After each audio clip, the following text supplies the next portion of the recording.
مرحبا فيكم من جديد مشاهدينا. تحت مظلة واحدة تلتقي ريادة الأعمال، التكنولوجيا المالية، حلول القيادة الذكية والإدارة المتقدمة لتشكل في دبي نموذجا مميزا يحمل اسم يودرايف. شركة يودرايف تمثل تحولا نوعيا في قطاع التنقل الذكي في المنطقة، وهي ليست مجرد مشروع ناشئ، بل هي رؤية متكاملة تجسد إمكانات التقدم التكنولوجي والتنمية المستدامة. طبعا ضمن موطن الحلم والإنجاز أجرت هالة بو علوان لقاء مع واتسون الرئيس التنفيذي وشريك المؤسس لشركة يودرايف، يلي شاركنا تجربته حول تأسيس الشركة بدبي، بالإضافة إلى رؤيته الاستراتيجية لمستقبل التنقل الذكي بالمنطقة. منتابع.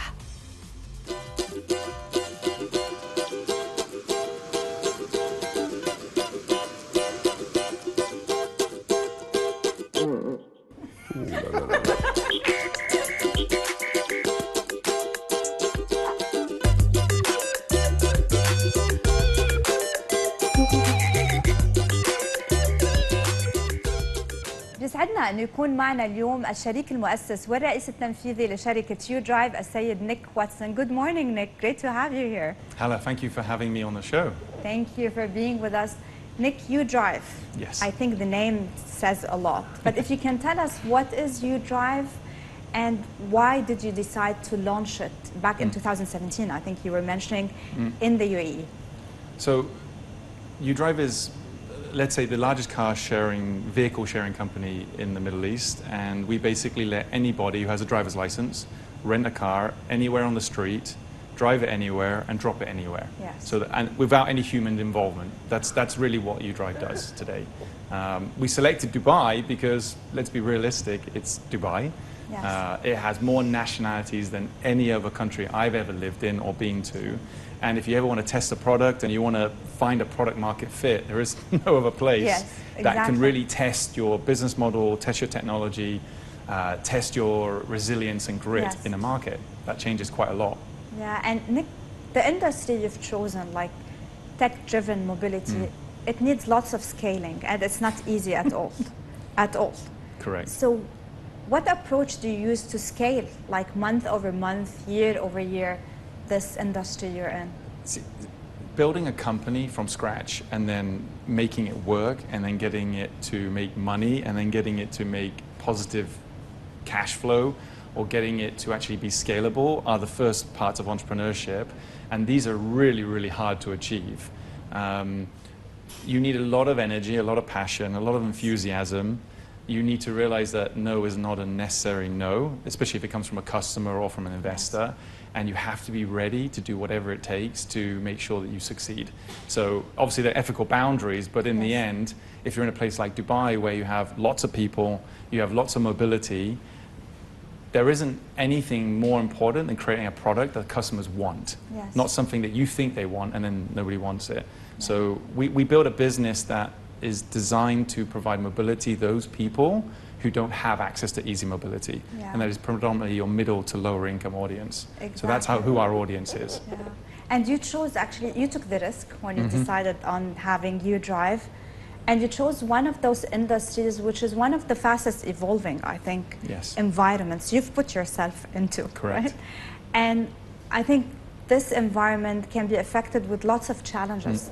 Some of them might be economical, financial, force majeure. How do you stay focused by at the same time embracing all of that in a good way, positivity, optimism?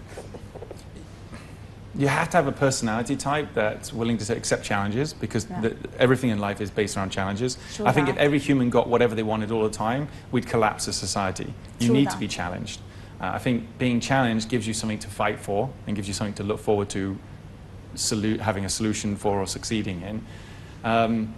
The reality is, for us, we operate in an environment that's got a very fast growth. If you think about it, 25 years ago, the UAE didn't really have that much mobility, it didn't have that many people living here, and it's just sprung out of nowhere. And that's down to the leadership and the personality type of the country itself, and of course, Dubai.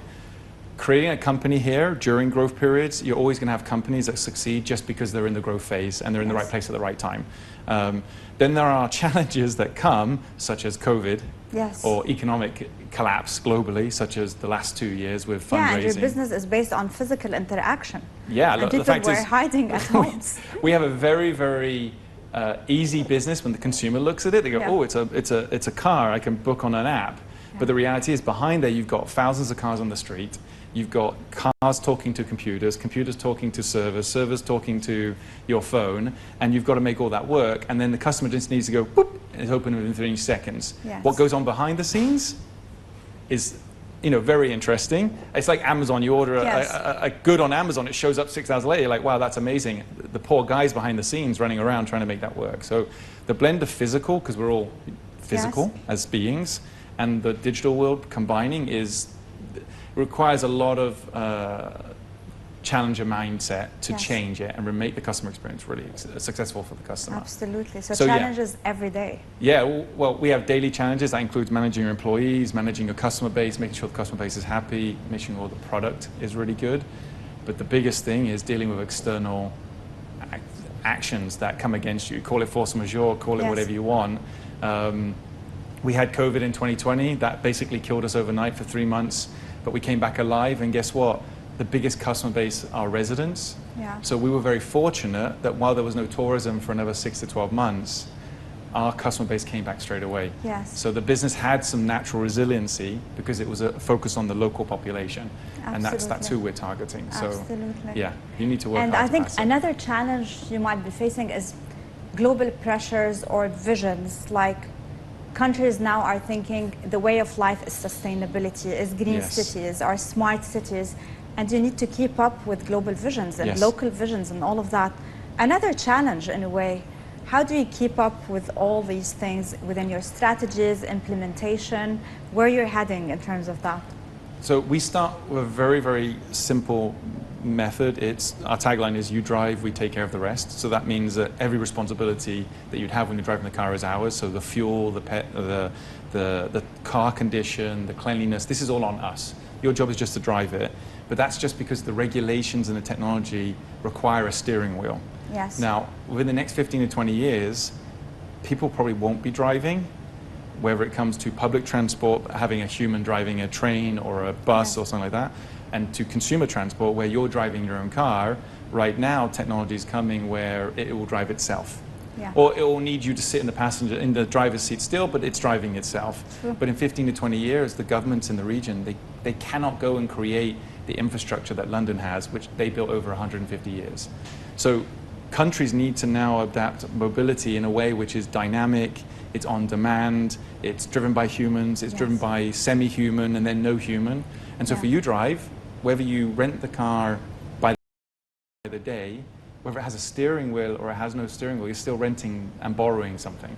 So for us, we're prepared for that future you're referring to, which is 15 years from now, I'll have thousands of cars with no steering wheel. And Nick, if I want to rewind, go backwards before 2017, when you start aspiring to have UDrive and dreaming to have it and, overwhelmed, right? Like, should I take the risk? Shall I where do I find the investors?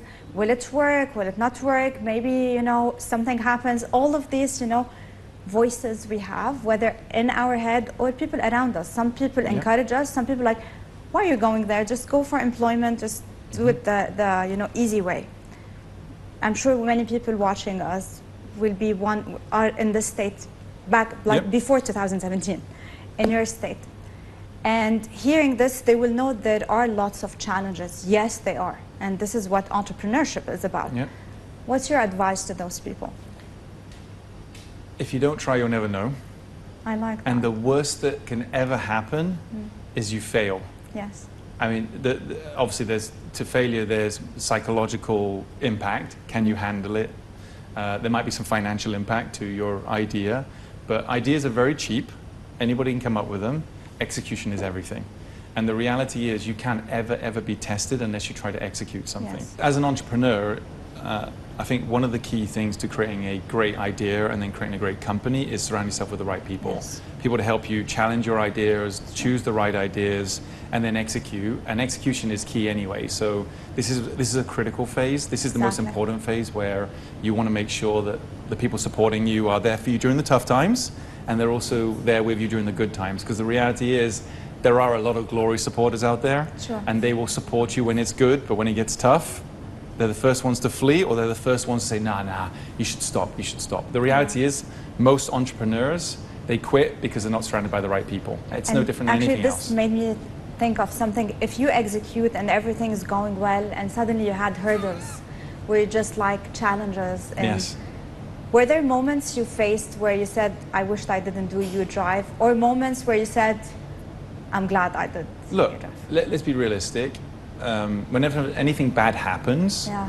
you do challenge yourself to, should I really have done this? But then you're living in the past, because the reality is you can't go back and change it. Sure. You can only change what you do from that point onwards, going forwards.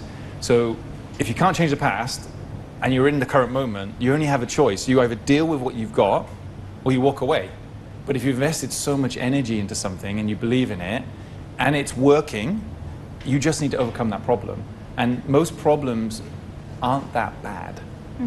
I mean, other than death and potentially having to live on the street, everything else is just a life challenge.